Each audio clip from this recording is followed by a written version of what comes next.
নমস্কাৰ বন্ধু-বান্ধৱীসকল, আকৌ এবাৰ স্বাগতম জনাইছোঁ অৰ্জুন টেক চেনেলটোলৈ। বন্ধু-বান্ধৱীসকল, আকৌ এটা নতুন ৰিক্ৰুটমেণ্ট এটা লৈছে। ইয়াতে আপোনাৰ 13টা পোষ্ট আছে আৰু গ্ৰেড 3 আৰু 4। তেতিয়া আপুনি কেনেকৈ আবেদন কৰিব পাৰিব আৰু আপোনাৰ এডুকেশ্যন কোৱালিফিকেশ্যন কিমান লাগিব আৰু কেতিয়াৰ পৰা আপুনি আবেদন কৰিব পাৰিব। তো বলকচোন আজিৰ এই ভিডিঅ'টো ষ্টাৰ্ট কৰোঁ।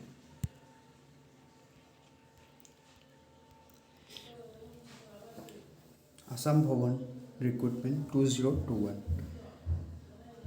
এটা আছে আপোনাৰ গ্ৰেড 3। এক নম্বৰটো হৈছে আপোনাৰ একাউণ্টেণ্ট। এতিয়া নাম্বাৰ অফ পোষ্ট হৈছে আপোনাৰ এটা। দুই নম্বৰটো হৈছে আপোনাৰ এল ডি এ কাম হাউচকিপাৰ।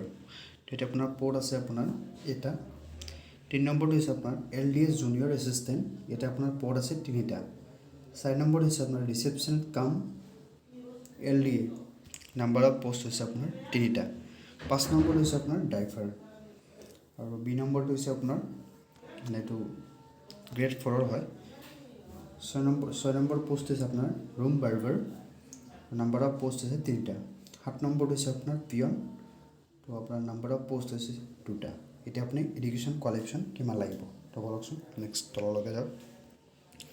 এডুকেশ্যন কোৱালিফিকেশ্যন আপোনাৰ গ্ৰেড 3 কাৰণে লাগিব আপোনাৰ গ্ৰেজুৱেশ্যন, এনি গ্ৰেজুৱেশ্যন। এতিয়া আপোনাৰ লগতে লাগিব আপোনাৰ 6 মাহৰ কম্পিউটাৰ কোৰ্চ থাকিব লাগিব, ডিপ্ল'মা কোৰ্চ। আৰু গ্ৰেড 4ৰ কাৰণে আপোনাৰ SSLC পাছ কৰিলে আপুনি এপ্লাই কৰিব পাৰিব। আৰু নেক্সটটো হৈছে আপোনাৰ ড্ৰাইভাৰটো হৈছে আপোনাৰ SLC পাছ, লগতে আপোনাৰ ড্ৰাইভিং লাইচেঞ্চ থাকিব লাগিব প্ৰপাৰ, লগতে আপুনি ড্ৰাইভিং জানিব লাগিব।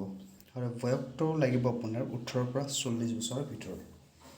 আপুনি SC ST OBC MOBC আৰু এক্স ছাৰ্ভিচমেন আৰু PW হ'লে এক্স ৰেজিষ্ট্ৰেশ্যন পাই যাব আপুনি। আৰু কেনেকৈ চিলেকশ্যনটো হ'ব এতিয়া দিয়া আছে, মই অফিচিয়েল এডভাৰটাইজমেণ্টটো দি দিম।